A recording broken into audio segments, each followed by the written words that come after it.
Great Tuesday. Welcome to the Becoming More Fully Human podcast. I'm your host, King, and I'm joined by my co-hosts, Rachel, Jess, and Todd. How you all doing today? Very Great. good. And as we like to get things started to really set the context and the energy of today's show, let's go around and each say our spiritual energy numbers from 0 being life sucks to 10 being life is awesome. And before you do, let me set the context why I asked that question and where that scale comes from. The reason I asked that question in my work, and I've been working in community now for different nonprofit organizations for over 30 years. I remember one of them, Impact Silver Spring, used to have a check-in, and the check-in would just ask you, what's your number? And they let people just say what their number was, because the intent was to understand that everybody's bringing different energy to that meeting. And if a person's energy is a certain level lower, then they're going to get their shadow self probably, or you're going to get their selves that's not really fully present, just not really engaged, because they could have got caught off in traffic, been arguing with their spouse, their kids could have done something. Anything could have happened before the meeting started. And if you don't do a check-in, you're not going to find out why that person is in that space that they're in. So that's why the check-in is important. It's not your permanent number, it's just your number in that moment before the meeting starts. Being 0, or you saying life sucks, life is happening to me, I just feel like a victim right now. Or are you saying I'm a 10, life is awesome, I'm happy to be alive, I'm grateful. So that's where that question comes from. Because what I've learned, and repeatedly, is that when people say 6 or below, that it's best to cancel that meeting, or I'm not cancel, but reschedule that meeting, because you're not going to get a person fully engaged. You're just not going to be there. And I've learned myself, when I'm not feeling at a 10, it's time for me to ask for grace in that meeting as well. I don't just jump and schedule meetings. I ask for grace for that, because I'm not going to be my best. And it's just right now, my mind's not there, and I'm just not really ready to be engaged. So that's where the question comes from. So now, with that context being said, what's your spiritual energy number? I'll go with yourself first, Todd. Oh, that's always interesting to me to put a number on it lately.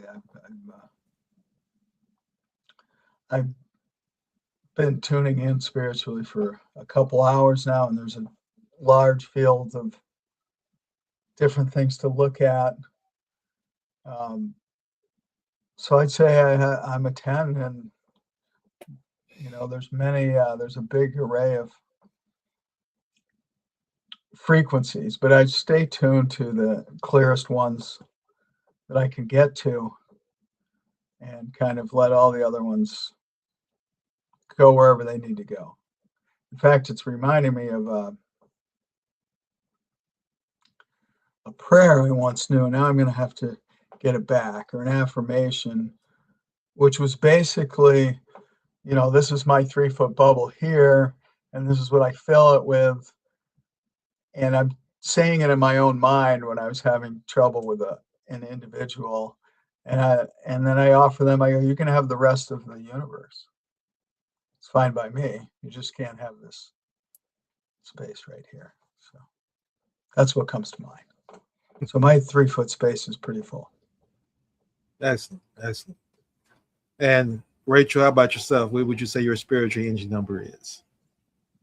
Well, following off of what Todd was saying, Todd, that was Keith Leon S. that said, I have enough to take care of with my 3 feet. And I forget where he got it from, but when he said my 3 feet, it was my 2 feet planted on the ground and the foot radius around my body. And that's how he always was sharing things with me about how he took care of his energy and then expanded from there. But I think we all have enough to take care of in our own 3 feet. And I can say that with all that I'm up against and dealing with and moving and shaking, I am so damn happy to be here and alive. So I think that speaks volumes for itself. So 10 plus on my scale. Excellent. Jess, how about yourself? Yeah, I'm a 10. I'm so grateful to be here. Excellent. Well, I'm a 10. I join each of you at a 10. And I'm a 10. And again, one other thing I want to add to it is this, that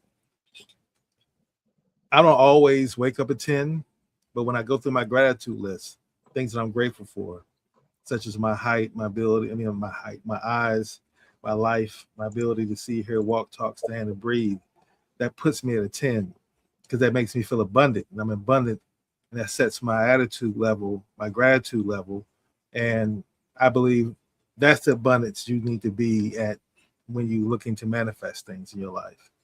And so I just want to share that with you all because I think that's very important as we go forth building with each other and with other people, understanding what people's spiritual energy numbers are before you start to engage in dialogue with them. I think it's key because, again, a person who brings a different energy level and energy number to the conversation is not going to want to communicate. They're going to want to come in and teach or come in and give you their perspective and more likely not be open to hearing your perspective. And I think a lot of people are there. And so that's what I believe is a great segue into our discussion today. We're going to talk about the architecture of the 6 connecting rings. And again, me being a system engineer, and I use that as my form of identity because I think in frameworks. It puts my mind in always looking at things and how do I understand something? And I understand it by giving a numerical value. And I've learned that through my life, from the 7 Habits of Highly Effective People to the 4 Agreements to the 17 Lessons of the Law of Success by Napoleon Hill to the 21 Irrefutable Laws of Leadership by John Maxwell. Everyone has some form of number that you can add. That's how numerology plays such an important role in our lives. And so from that, and from what I've learned as a person who is a system engineer and also a connector who studies human behavior, I've always looked at how do you figure out quickly and discern when you're making a connection, whether somebody is someone that you really want to connect with and build with. And I've gone through all kind of ways to look at that, analyze that, dissect that. And I've learned through the years, gaining wisdom, making mistakes, being wrong, to come up with these 6 key connecting rings here. And it's not only connecting with other people, it's also connecting with yourself because you want to understand where you are at every one of these rings and can you answer each one for yourself, not for anyone else, but can you, for your own sanity, your own clarity, say to yourself, I know clearly what my identity is. I understand what my purpose is. I know what value I'm bringing to the world. I know how I take action and how I'm showing up. I know how I extend trust and how I establish trust. And then finally, I want to operate and vibrate in love. And so that to me it's a self-check as well as understanding when you're building relationships and connections with others, knowing which ring you are at when you're meeting someone, and then how to go about moving to the next ring. And it's not just a simple matter of, well, yeah, we met on identity, so now we're at value. And you think that way logically, but then you realize that purpose wasn't very clear. So now you're trying to do value and exchange value and create value, but you're not really clear on what your purpose of connecting is. And that's why I've learned that it's imperative in relationships as you're building with people to get in written form, basically alignment before you move to the next ring. And some people might say, well, that's just too technical. That's too difficult. And I don't want to go through all that. And I get it. But what I've learned, if you don't do it, then you're going to have problems further down into the ring and as you build and more further down the relationship. Let me give you an example of what I mean by that. So let's start with identity. And let's say that we start off with, we didn't really touch on identity as much. We both say that we're human beings and we just want to leave it at that. And so that's the simplest way so that we can move on. So we talk about purpose. Now, purpose is to make the world a better place. So we're going to create an impact and say, okay, great. So let's move to value. So how do we create the impact? And say, well, here's the value we want to create into the marketplace. We're going to create an impact fund that goes along and helps children in the communities in these inner cities get more access to clean and healthy drinking water, better food options because there's food deserts. And then we want to also have some form of child development around their education. So then you engage in action at that point. So now you begin to talk about how do we go about doing it. And action is always going to take physical action, financial action from some form or another, as well as social capital action, where you got to bring people together to make it happen. And if you haven't really got an identity worked out by the time you get to the action ring, that's where someone can be triggered. So now, and I've watched it happen, people being triggered by their religious faith. And that comes up in a meeting at that action level now, because someone says something about a person's religious faith or their color of their skin or their gender. And it wasn't an insult. It was just something said out of ignorance. They didn't understand the cultural values or the mores. So now the meeting got to be held up. The energy got to be held up because that person's offended by that. Because identity really wasn't worked out at the very beginning to realize, do I really want to work with someone who so identity that they see the lens through their perspective is locked in on either their race, their gender, their sexual orientation, their trauma, their country, their anything that separates us and makes us see someone external from us as an other. Any identity that tells you that someone is an other to you, that's going to get triggered down the road. And I've seen it happen in real time, play itself out, regardless of the intent. It can always happen. So I just wanted to lead the conversation with that, get your thoughts on it, and just see what your thoughts are, first of all, on the disconnecting rings, or what do you want to chime in on anything I've said thus far. Now, how about we start with yourself, Rachel, to see what your energy is feeling on this? Well, the whole time you're talking, I'm looking at the rings, and I know I've shared this before. And I always love that you come up with these systems. I'm not quite a systems kind of gal. I'm like kind of a free-for-all wildfire.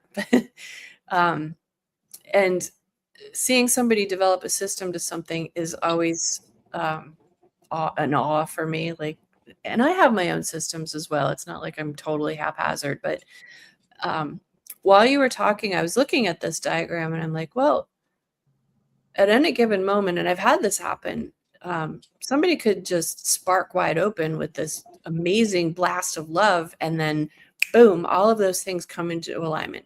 Just boom, boom, boom, boom. If you're standing in a space of love and you walk by the most racist guy in town, and I've experienced this personally, I'm standing in my little love bubble, and the big old mean racist guy is standing next to me, and I'm like, hey, how you doing? And I don't know what happens, but everything starts to like configure, and they can't somehow deny that portion of it. That being said, typically that only lasts for a few moments. So then, yeah, then you go back to at least recognizing, from my perspective, recognizing where they're at with their identity. And I guess a lot of the times I don't recognize people where they're at with their identity, which allows me to be in that little bubble sometimes. But if I'm working forward and trying to create something with someone, I have to make sure that we're on a common ground for a sense of purpose. So, and always the sense of purpose is heartfelt. You know, it's even if it's the most intellectual thing in the world, our hearts have to be able to connect on it. Like we have to have this passion about it, and in order to bring any value to it. Otherwise, there is no value to it. We're just working on some ho-hum thing that the rest of the world's trudging through. And once you reach that point of value and recognizing that value between you, then you really can start amping things up, because the power, one person can do something, but the more people involved, the more energy involved, the bigger and bigger and more powerful something becomes. So then you can start to take more actions in more different directions, and you really build a true foundation of trust. And then you can loop back around to the love. So I find that the love fits into all of those categories in one way or another, and it is the ultimate when you're, say, working on a project together, or a desired outcome. And in this case with us, the desired outcome can be anything, but it also can be everything. And it needs to be the connection between us all. And if we can help people to find a way that works for them, even if this diagram and this system doesn't hold a concrete means for people to get to that space, it at least gives them something that they can ponder or sit with or adjust so that it works for them. That's all I have to say about it right now. You know, what's interesting that I wanted to share this with as well is that we've had similar discussions in the past about the connecting rings. And you were the first person that looked at this that I've shared this with. And I've shared this with a lot of people that ever said that for me, I think love is the first ring. And I was like, wow, you know, that's definitely the end of where I want to be at. And obviously to be at the love ring is where the goal was. And that's where I believe that we all learn from one another. See, my goal is to always be so focused on discernment and othering for the purpose of being in this fourth quarter of my life and only wanting to connect with people who I look at as they really want to co-create and really want to build. And I'm not looking for friendships right now. I'm looking for opportunities to do something greater, to your point, that I can't do by myself. And if friendships develop within those actions, I'm definitely open for that. But just to have someone to drink with, talk sports with, and spend time with because I'm lonely, that time's passed for me and no longer is my interest personally. So I can become very pragmatic in my approach to it. You bring a spiritual approach to it, which I respect and I like, because you're right. You see love as being the first thing. And as you said, the gentleman who was the racist gentleman who may experience that. That's why I see that all of us can be humanity. But I think the identity is the problem there, because once he felt your energy of love, he had to react to that in a way. And then he mentally probably caught himself and said, well, no, I don't want to be happy right now with her. I found a reason not to like her for whatever reason that may be. And his identity is telling him that.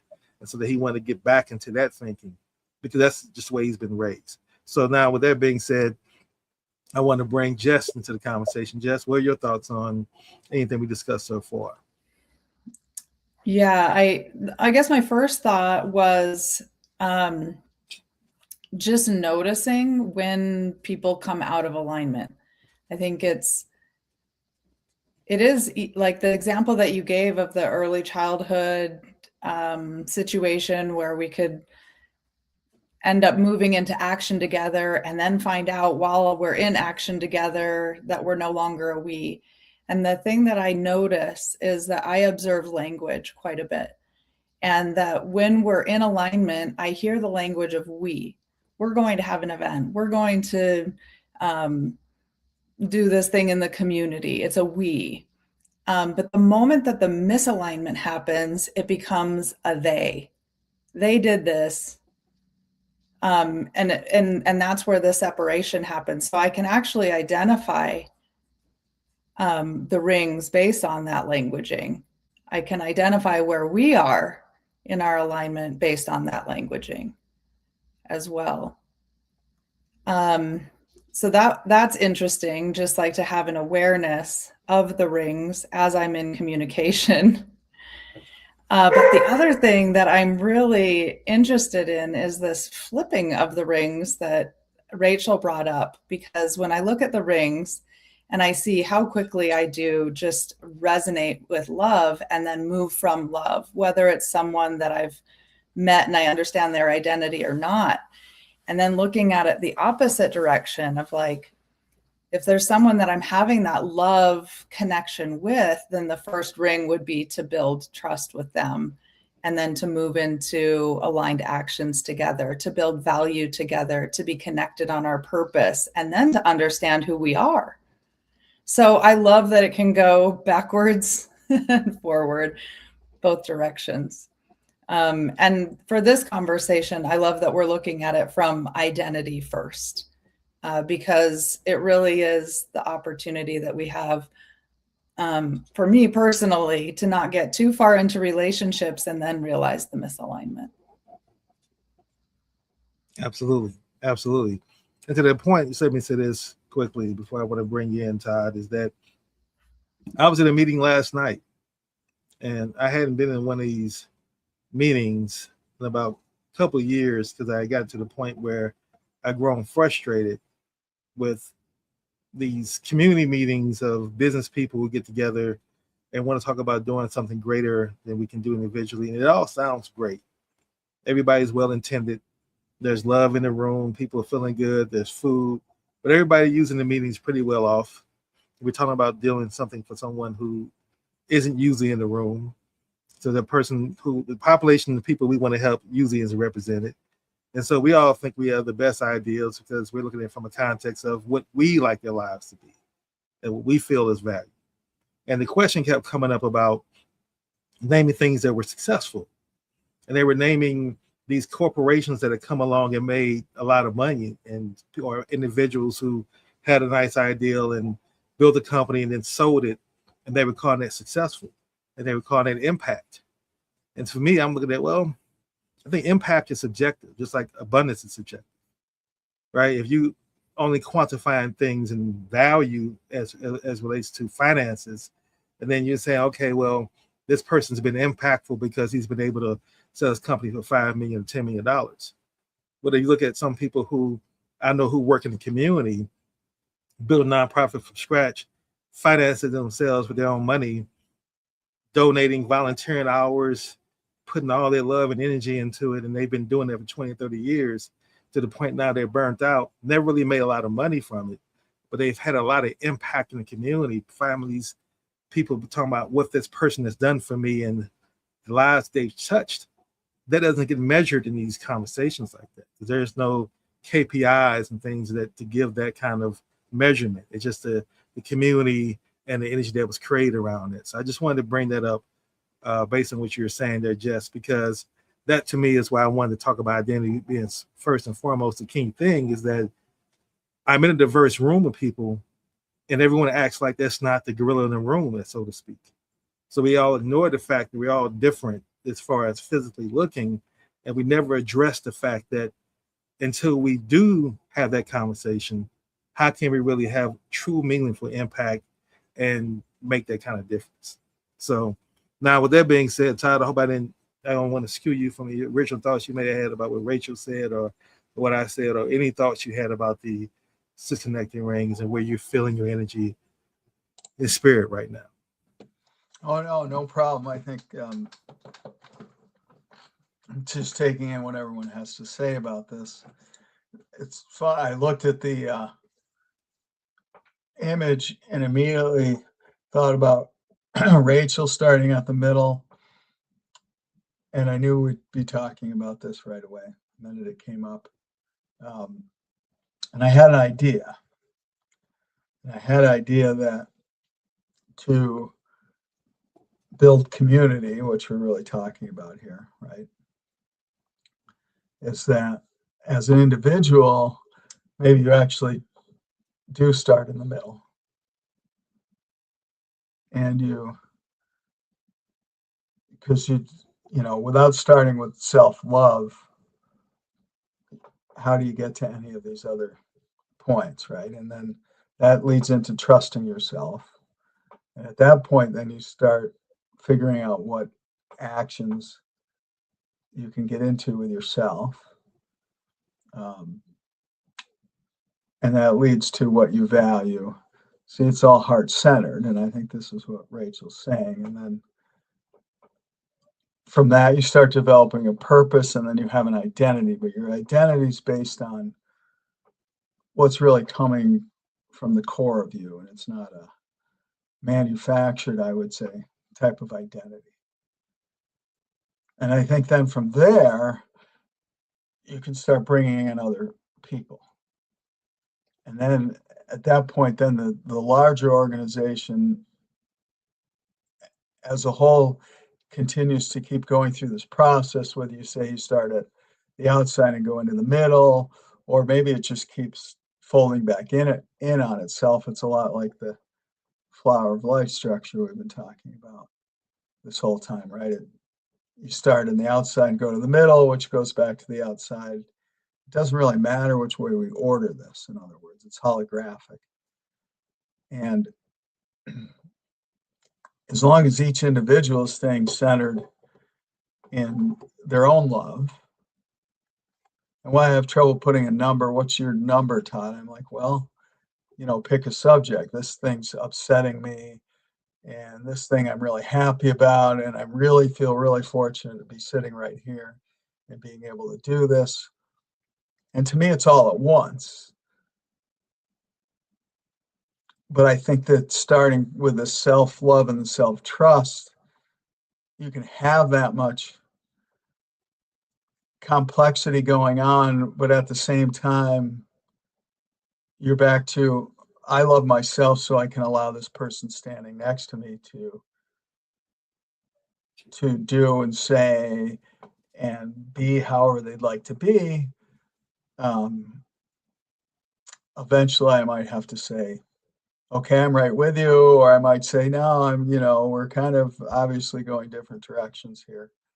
And it kind of, it takes care of itself, is part of what I'm getting at.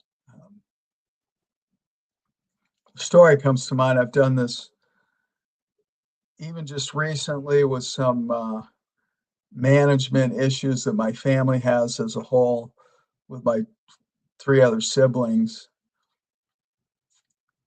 And, I was the wild man and the crazy man and the unpredictable guy and maybe not as put together.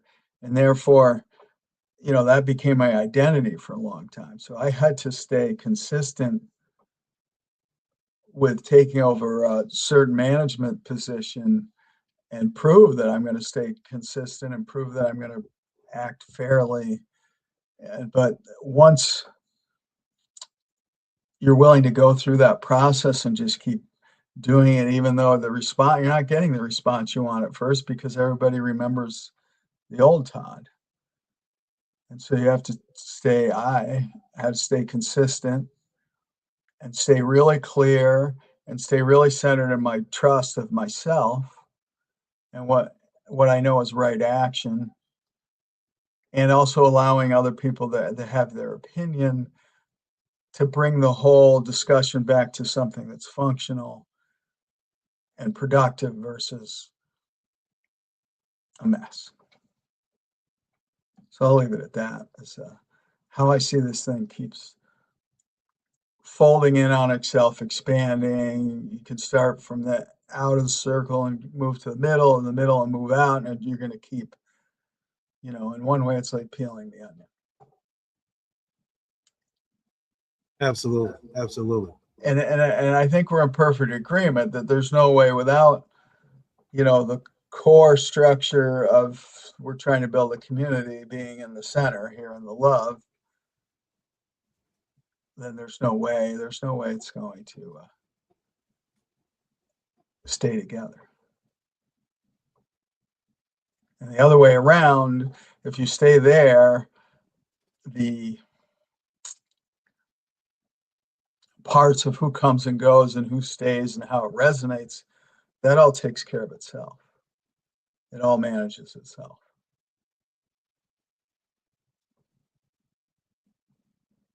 Yeah, absolutely. Absolutely. And, one of the things I really think that's important to understand as well is that we talk about, and I like how you phrase it as well, Todd. The key to the understanding is that you have to connect with yourself first. And that's one of the biggest things I'm looking for when I meet someone is, do they know who they are? And do they own their own mind? Now, of course, if you ask a person that question, you own your own mind, the answer is going to be yes. No one's going to admit that, no, I don't own my mind. Someone else does. But there's ways to get to the answer without asking that question directly. And the way to get to that is really understanding what a person's identity is. And did you choose your identity? Because we were definitely given one. So that's without question. You were told when you were born, you either were a boy or a girl. Either you're black or you're white. Either you're Christian, Jewish, Muslim, or your family was atheist, right? You were taught that. Then you were taught, okay, now you're an American. Then you're also taught, now you are whatever your high school was. That's added to that core. Then if you become an athlete, now it gets thrown on there as well. So now you throw all these identities on. You're a football player.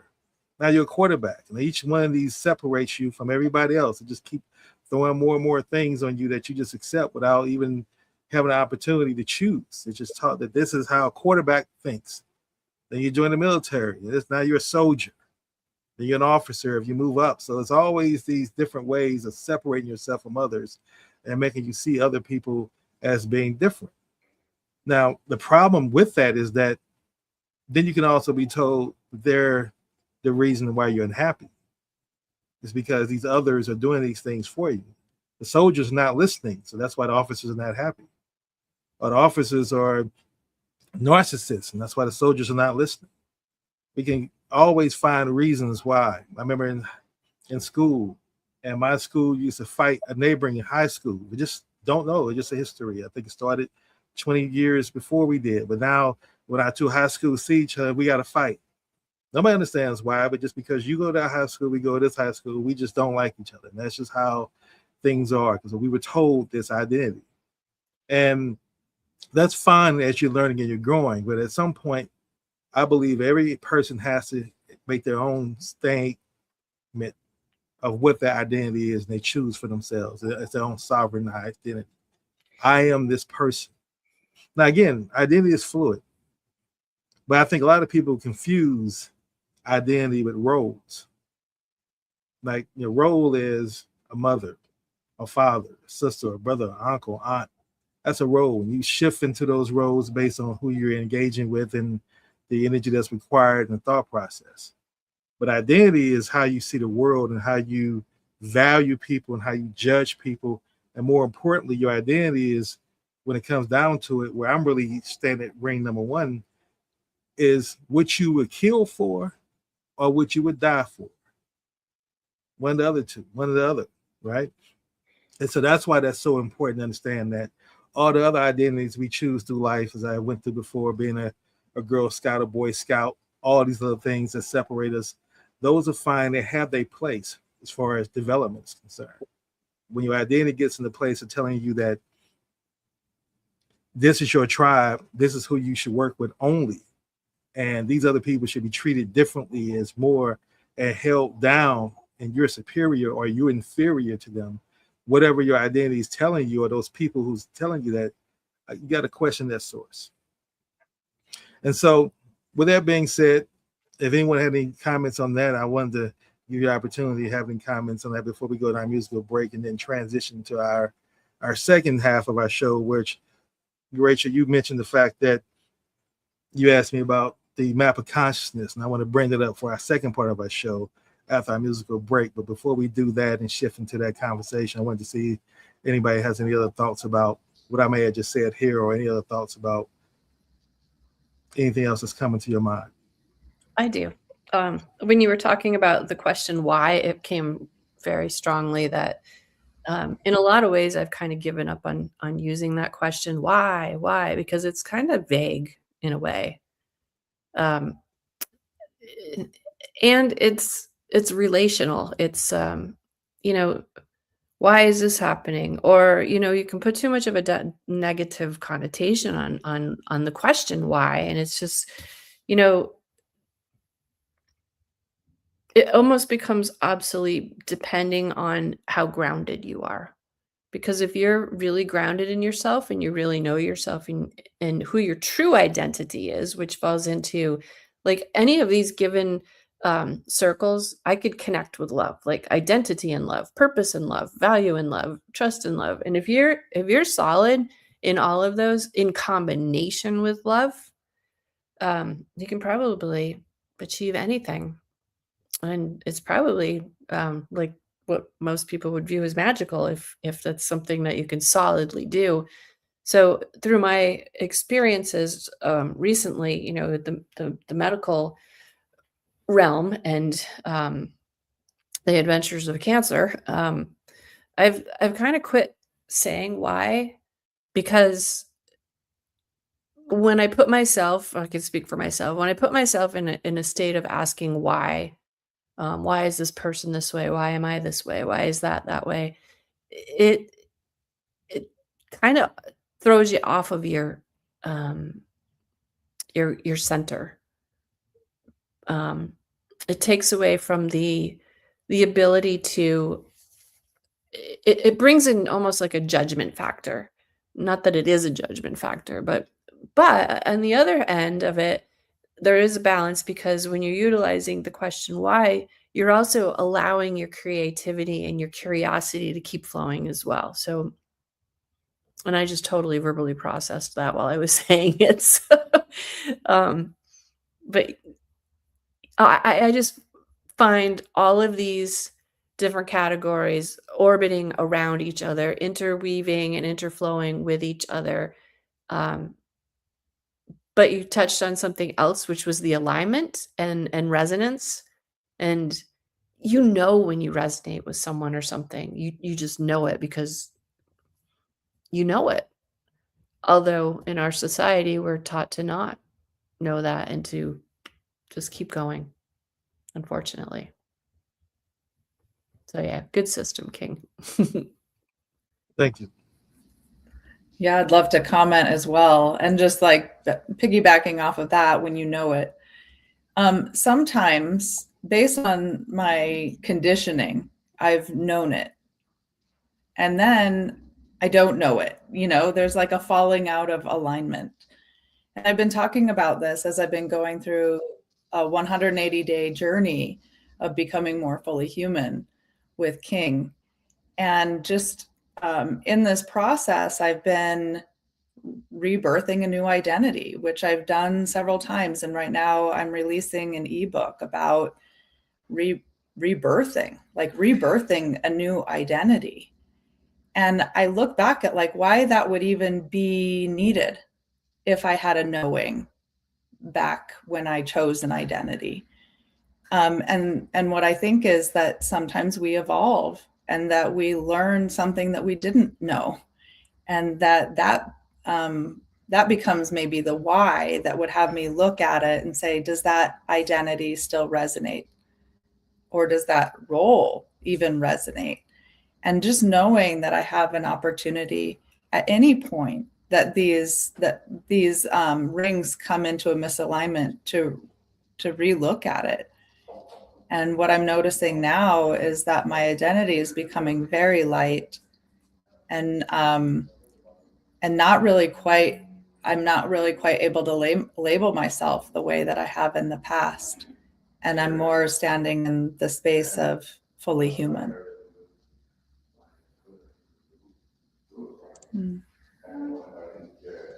Yeah, I'd like to comment quickly too. And Jess, I'd say I can see it. I can see what you've been doing, especially when you say it.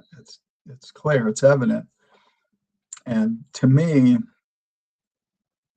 identity, what with what King's saying, if you ask somebody, who are you, they're going to tell you, oh, well, I do this job, and I went to this school, and I live in this neighborhood, and I like this football team, and none of that's not a real identity. And in my understanding of it, it's manufactured, and we're all doing this. I'm not saying I'm out of the loop, that I'm not part of this, but the process, I think, of getting into where you really love yourself, and it's not over than or more than or other than, it's just that you love yourself, and then it starts revealing your identity, which is really what you're driven to do. And I guess I'm still working on the word identity at this point, because it's I am. We're getting down to the I am thing, where, who are you, Todd? I am. Yeah, but tell me. I'm like, yeah, so you can have a little box that I'll fit in, and you understand where I go in your system.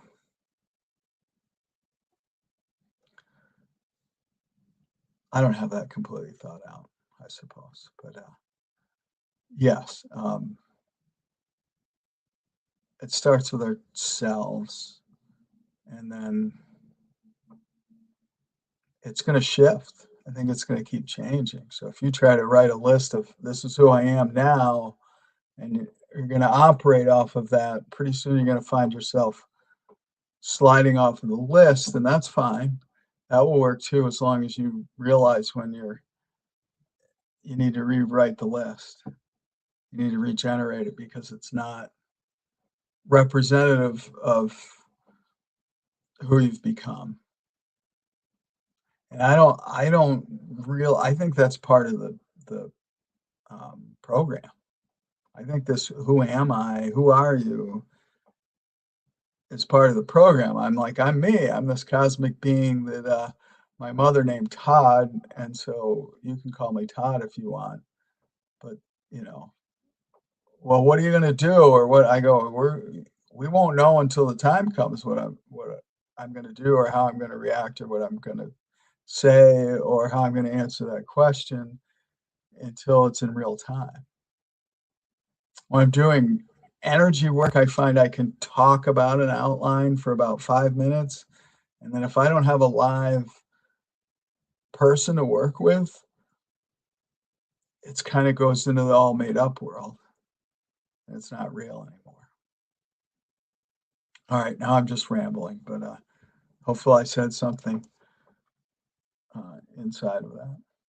I have one more thing I wanted to add to that. And it's kind of funny, and I've been kind of chuckling as you guys were talking. And I was in a group of people a few years back, and, they were more on a professional level than I was at the time.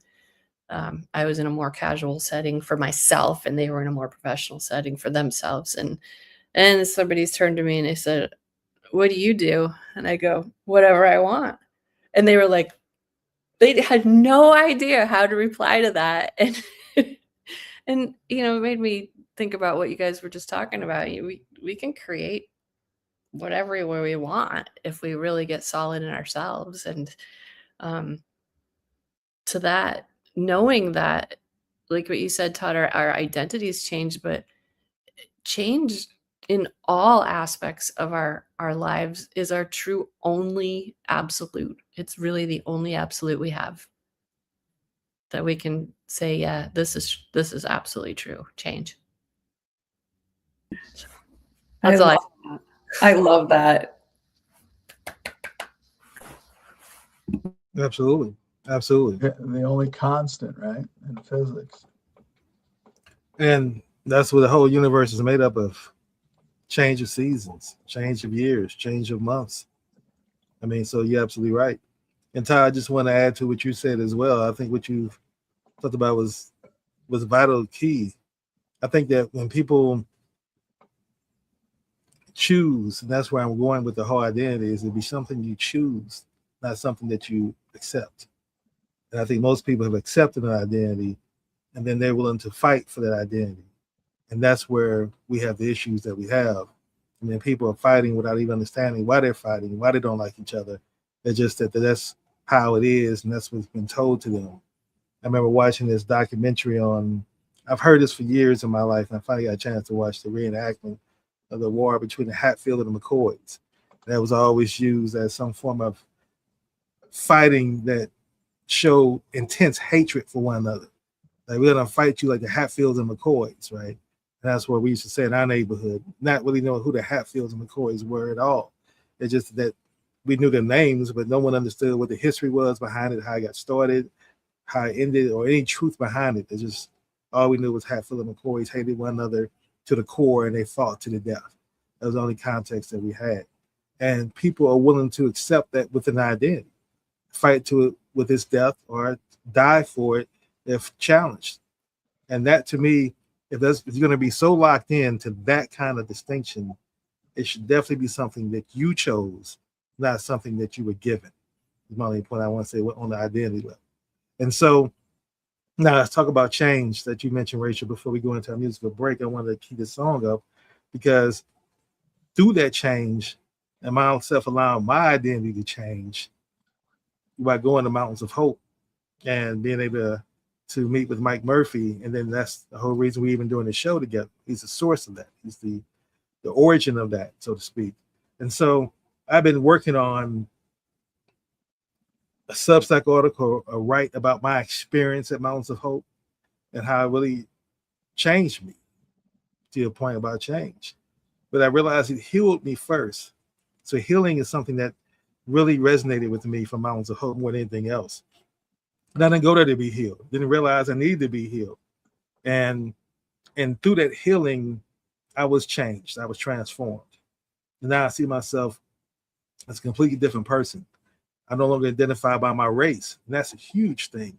Like I said, most people still don't know that part about me who know me and would be shocked by I say that and then think that that's a racial bypassing. And I'm just giving white skinned people a bypass to say, okay, well, all the things that's been done to my skin people is forgiven because I've reached a spiritual awakening. And it's nothing of the sense.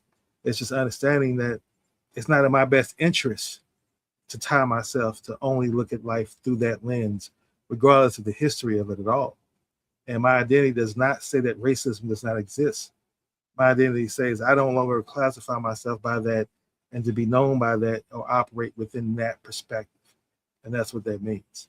And that came as a result of going to Mountains of Hope and being healed and meeting up with individuals like you, Jess, and then Rachel, you going to Mountains of Hope. And so we wanted to create this song for Mike because he had that kind of impact in my life. And I also wanted to be like a love letter to him. So I was thinking about Mountains of Hope. What is really Mountains of Hope? And playing with that thought in my mind. That's where this song originated from. And I wanted to also make it a love letter for Mike to talk about his journey of how he created Mountains of Hope, what led him to make that decision and then take that action, have trust, and then do it with love that he did it with. And so that's what this song is for. We shared it with him on a podcast that we do with him. I wanted to share it with you all because you all know him. And I believe you all can find elements of this song that appeals to you and resonates with you as well. So here's the Mountains of Hope song for Mike. This is not music. I said to my staff the other day, if we can do one thing, just one thing, that everybody that comes to Mountains of Hope leaves here with zero fear of death. Because then you're totally free. Nothing can hurt you. Because there is no such thing as death. And there's no such thing as birth. It's a big circle, Mike Murphy. Hey! Every sanctuary begins with a wound. The story of a man who planted his deepest grief. 7,000 feet up in the Andes, and it grew into healing for every soul who climbs. 2002, she was 28 years old. Stage 3, he loved her anyway, loved her harder. 10 years together, 9 of them at war. The construct's medicine, poison in the chest. A scalpel, a burn, treat the symptom, ignore the cause. December 1st, 2010, they gave her 6 months. He never blinked, they fought to the final breath. June 2011, Margot flew home. Grief stood at his door with 2 invitations. Destruction or transformation. He chose to transform. Mountains of hope. Mountains of love. Mountains of healing. Mountains of joy. Mountains of gratitude. This is where healing begins. Then came a sister with no husband and no insurance. Talked down or talked over, priced out of her own life. 3 treatments could extend her life, but insurance pays for 1, so 1 is all she gets. And Mike said, here's my credit card, give her what she needs. That is the law of service, the giver rises first. Love from Margot was born from that moment. 200 women held, funded, seen and loved. Then their whisper became the seed. I wish there was a natural way to heal. He answered, mountains of hope, hey. Mountains of love, hey, hey. Mountains of healing, hey. Mountains of joy, hey. Mountains of gratitude. This is where healing begins. 2016, he bought the land, 7,000 feet in the Andes outside Medellin. That energy the shamans came to bless. He built the world where the whole organism heals. Detox the body, quiet the civil war in the skull. Open the heart, forgive the inner child until you're fully aligned with your soul. Coherent healing at the Mountains of Hope Sanctuary. Body, mind, heart, and spirit vibrating as one. Rising to love energy at 500 hertz. Intentionality in every detail. Organic gardens, 120 fruits and vegetables, pure mineral no chef who plates each meal like a prayer. Food is presentation, food is medicine. No sugar, no salt, only love and healing. Your own immune army multiplied 400%. Return to a body detox, nourished, ready for war. Cacao sweat like fire, and leave with zero fear of death. Mountains of hope, mountains of hope, mountains of love, mountains of healing, mountains of joy, mountains of gratitude. This is where healing begins. 7 days I walked this land I came to teach. The mountains made me a student first. Todd and Pam showed me love, 30 years of covenant. I'm here no matter what. Love is action, not emotion. Angie showed me grace, fighting for her own life, while pouring healing into everyone around her. Grace personified. Jess showed me the law of service, a fully human leader vibrating at the energy of love. And my mother who flew home in March led me here to heal. I left vibrating higher than I arrived, because Mike's love for Margot built more than a sanctuary. It helped launch the fully human movement. Grief became purpose, purpose became frequency, the frequency became us. Rachel Land was healed by this man on this land that created a plan to heal others through goddess tears. Our first deserving soul. This is what it means to be fully human. I am healed. I am healed from my pain, from my trauma, from my grief, from my mistakes. I am healed. I am healed. I am healed. The walls around my heart came down, and I found God sitting in the ruins. Margot's love is woven into every tree, every mountain view, every intentional detail. One man's grief became 1,000 souls beginning. Mountains of hope, mountains of love, mountains of healing, mountains of healing, mountains of joy, mountains of joy, mountains of gratitude. This is where healing begins. This is where healing begins. This is what it means to be fully human. Souls land softly here and learn to fly again, ancestors.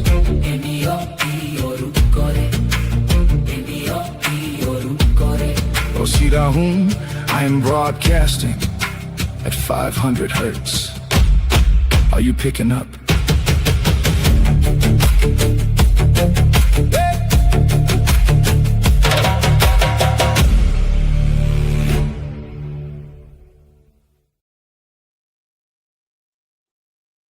So that's the Mountains of Hope theme song. What are your thoughts? You all know Mike experienced Mountains of Hope.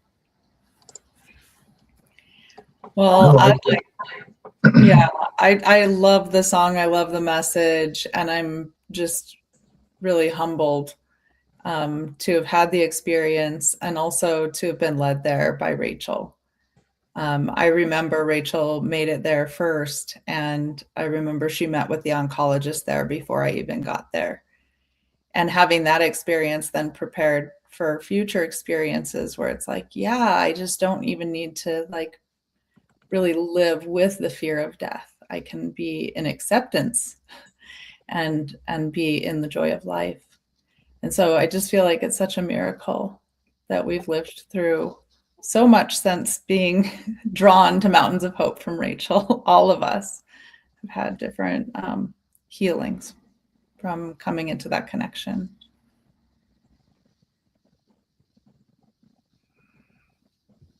I had a moment. I couldn't talk yet, but I can now.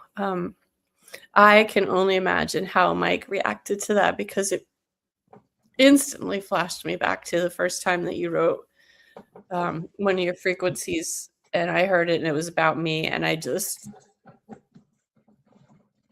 I was so touched at the time, because at the time I really didn't know you, King. I had just briefly seen you on a computer screen, and I was so amazed that somebody could share that much love with me. And it brought me back to my whole time at Mountains of Hope, while I was there, I experienced that from everyone there. Strangers showered me with love and held me with love, but not just love, it was unconditional love. There was no conditioning on it in any way whatsoever. And it was so incredibly nourishing to my soul, and it just healed away the layers that I had hidden inside. I love your shares. I'm still recovering. Thank you.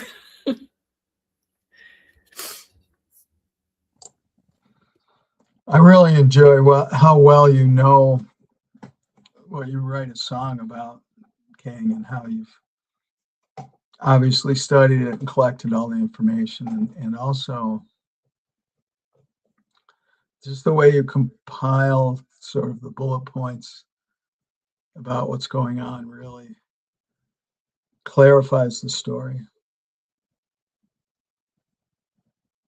It's really an art you have about how to tell a story.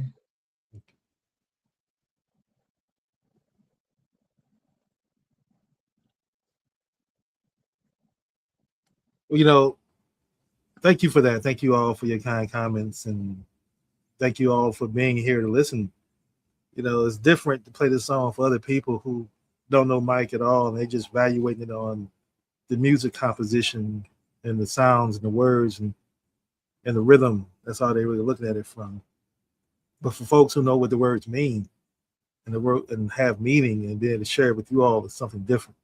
So I definitely appreciate that and honored by that.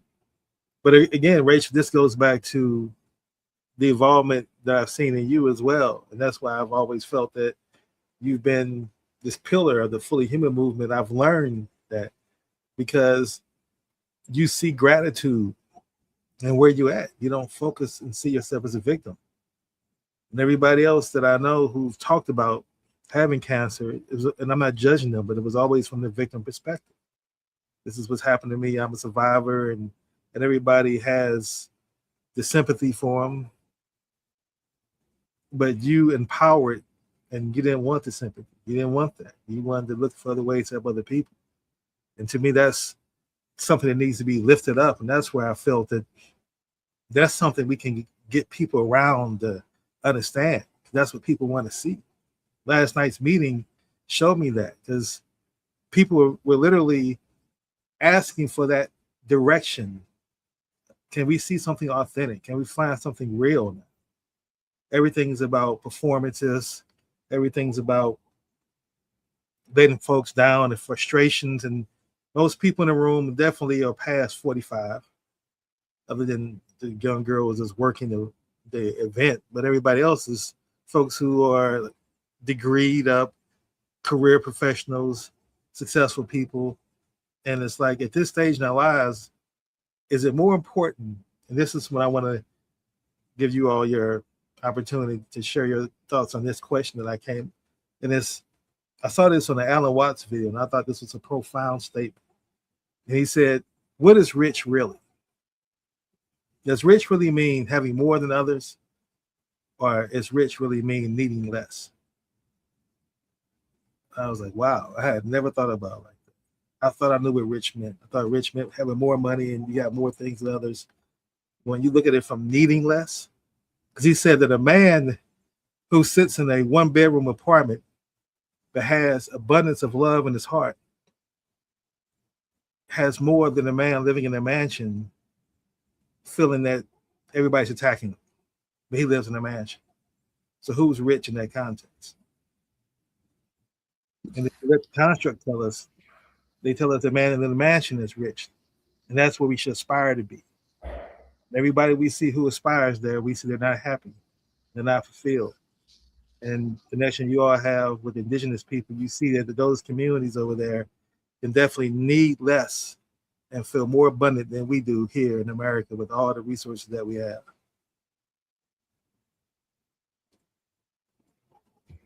The more I understand about wealth and richness, the less people and less things I have around me. I had houses and boats and cars and this and things, and then I went to nothing. I had a room that somebody offered me in gratitude, of course. Mm-hmm. And now, even as I'm building around myself comforts in life, I struggled with, do I need these? And then I also struggled with kind of fighting against having them. So there's a huge balance in that, because yeah, why not? Why not allow myself comforts? I went a little stringent on that side of it for a while, and I'm like, no, I'm allowed to adorn myself. I'm allowed to love myself. I'm allowed to gift myself, because I'm doing it from a space now that's way different than something that someone who would be considered, well, I was a consumer at one point. I went out shopping every day. Not to say that that's no fun. I mean, brain dead shopping is brain dead shopping, and I've had many times where it's helped me. Now, maybe I'll just go through and I'll look at fashions because I love the patterns and I love the fashions, and I won't even buy anything, but that's besides the point. The point is that um, my mind has shifted in how I address those kind of things. And certainly Alan Watts is dead on, like, where's the true wealth? Where's the true success? Where's the true richness? And it's right here, Mm-hmm. right in my heart. And when I am full and feeling fulfilled in my heart and soul, it doesn't matter. I mean, I could be in a shack in the woods. I could be with nothing in the woods and be completely fulfilled. I could be in a inner city, whatever, not so wonderful living situation. And if my heart's fulfilled, doesn't matter. I have everything I need. I totally resonate with that. I think earlier in life, I have had a realization that I wanted to be rich, and that number kept changing. And it was a number. Like originally, to be rich as a child would be like to have $100. It would And then be. as you Yeah. get older, it's like it changes and changes. As an adult, it was like, oh, if I could make 100 grand a year, oh, if I could make 1 million, and now it's like, wow, what a distraction. The end, the money end goal can be, and the consumerism hole that you can just completely get lost in. Because richness for me is not much of any of that. And it's the simplest things, and it's the resonant connection, and it's the internal alignment, and the love of self, and the trust, and like all these rings that I've developed with myself and others that actually gives me a very rich feeling that I actually don't need very much material thing and material comforts when I'm sitting in the alignment of these connected rings. Yeah. Thanks for bringing them to the table today, King. Yeah. Well, gratitude Yeah. for everybody showing up. Any last words, Todd? Thoughts? Yeah. I just think to keep myself authentic, that I'm not sitting here saying that I am always in gratitude and that I never feel like a victim and that, I never want something more. But I have the most gratitude for having the knowing that, oh yeah, right now I need to find something I'm thankful for because I'm in a really pissy, shitty mood and I'm getting angry and I'm very thankful to come up with that opportunity, that sort of thinking where I can go, oh yeah, if I can just be happy. Oh, there's a bird. It's sitting outside of the hospital window, and go to that space for a minute and see how beautiful it is. Having that skill, I think, is the thing I value the most. I had longer stories, but I don't know if we have time for longer stories. So Yeah, we're I'll getting leave to that the out. yeah, we're getting to the end of our show. We need to get ready to wrap it up and move right into our next God is Tears Circle, which is our next engagement opportunity. And I wanted to make that point real quick before we wrapped up, because this is where we're building. We're building an opportunity, allowing ourselves to have this podcast, engage with individuals who are out there who may also be seekers, and you're seeking something that you found that even though you may have the success for careers, to marriages, to kids in college, you've done all those things, but your soul still feels that it has more room than what your career and life has brought it. Then the Fully Human Movement is an opportunity for you to build. God is Tears, this circle that we're building, is a circle that you can join us on Zoom and learn about what it really looks like for the folks who are really doing this work, not just writing about it and giving TED Talks, but living the lives that require. We're challenged, as Todd said, every day to be fully human despite all the challenges in our lives, but still choosing gratitude in those moments. That's what builds that mental muscle, that spiritual muscle, and that faith muscle to help us get through these uncertain times as we're experiencing right now in the world. So with that being said, we're going to bring this episode of Becoming More Fully Human to a close and invite everyone out there who is seeking as a way of finding that peace and happiness, find it internally, look within. And if you're beginning to start looking within and you want to connect with others in that same journey, then that's all. Look for ways to become more fully human.